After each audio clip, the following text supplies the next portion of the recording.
It's a tax loophole in the tax laws.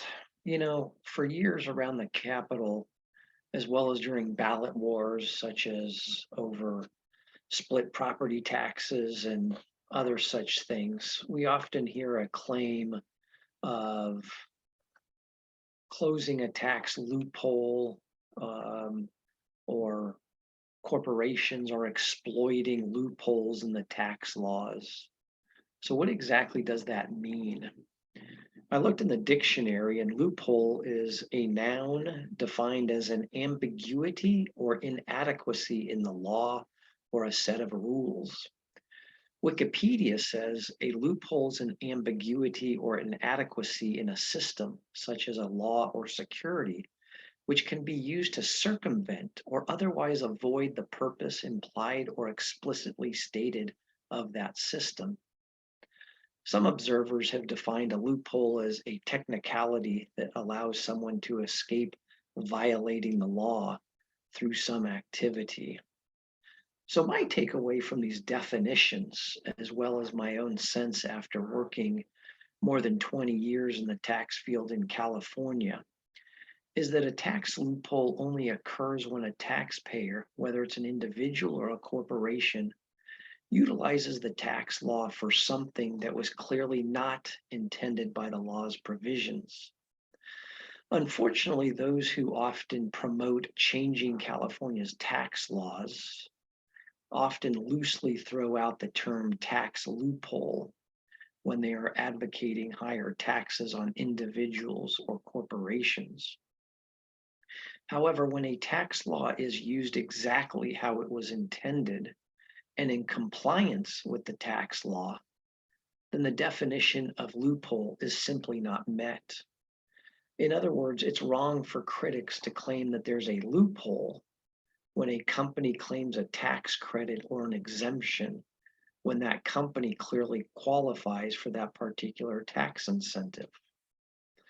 For example, a few years ago, the legislature was debating and ultimately approved the governor's proposal to suspend the net operating loss, the NOL deduction, and cap the use of business tax credits in this state.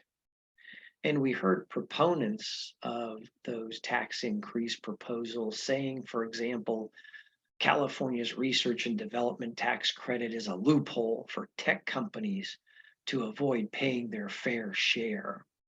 Obviously, nonsense. The R&D tax credit, if you've ever looked at it, and the regulations promulgated there are very strict as to who qualifies, what expenses qualify, and there are a number of restrictions on its use in both the Revenue and Taxation Code. Look at section 23609.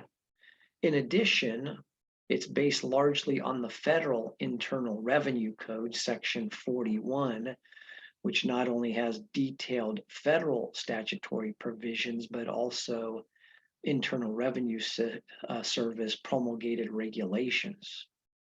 Moreover, the California Franchise Tax Board, which administers the franchise and income tax laws in the state of California, has for years been aggressively auditing California companies who claim the R&D credit to ensure that they are properly complying with all facets of the law. Yet, back in 2020, the debate that took place as part of the budget resulted in the back and forth as to tech and biotech companies, among others, claiming rightfully, lawfully, the R&D tax credit, which was not a loophole. Voters are often faced with similar claims. For example, a few years ago, Proposition 15 on split roll property taxes in 2020. The proponents claimed that there was a need to amend Proposition 13 that was adopted by the state's voters way back in 1978, and that the state needs a split property tax rule so that commercial and industrial properties are no longer afforded Prop 13's protections. And the proponents of Prop 15 claimed we're just trying to close a tax loophole. Again, they erroneously argue that California businesses have been avoiding paying their fair share of property taxes. If you look at the language of the ballot measure, Prop 15 proposed to add a new section to Prop 13's provisions in the California Constitution. Prop 15 in Section 6 of that measure would have added Section 2.5 to Article 13A of the California Constitution. Keep in mind that Article 13A was added in 1978 by Prop 13. What's the first clause of that proposed Section 2.5? It said, notwithstanding Section 2 of this article.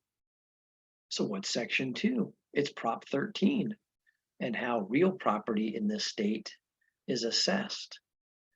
Now, because Prop 13 applies to all real property on the property tax rolls for each county, in other words, the current Article 13A, even after the defeat of Prop 15 2 years ago, does not delineate between residential and commercial or industrial property. So what did Prop 15 propose to do? To create an entirely new section and say, hey, despite what the Constitution currently says, we're going to change that law and provide a separate, that is a split property tax rule going forward. So the proponents in both the budget debate over the capping of business tax credits, and likewise the proponents of Prop 15 erroneously claimed that they were closing tax loopholes. Prop 15 couldn't close a loophole or clarify an ambiguity that was used to circumvent or avoid the purpose of existing law. The simple reason is that Prop 13 and Article 13A of the California Constitution clearly applies its protections to all forms of real property in this state. So while it might be appropriate for proponents of limiting business tax credits or creating a split roll property tax system, it might be appropriate for them to want to change the law. But I think the least that could be done is not to misrepresent the current state of California's tax laws and misleadingly claim that the perfectly lawful conduct of California businesses and individuals is somehow a loophole that needs to be fixed.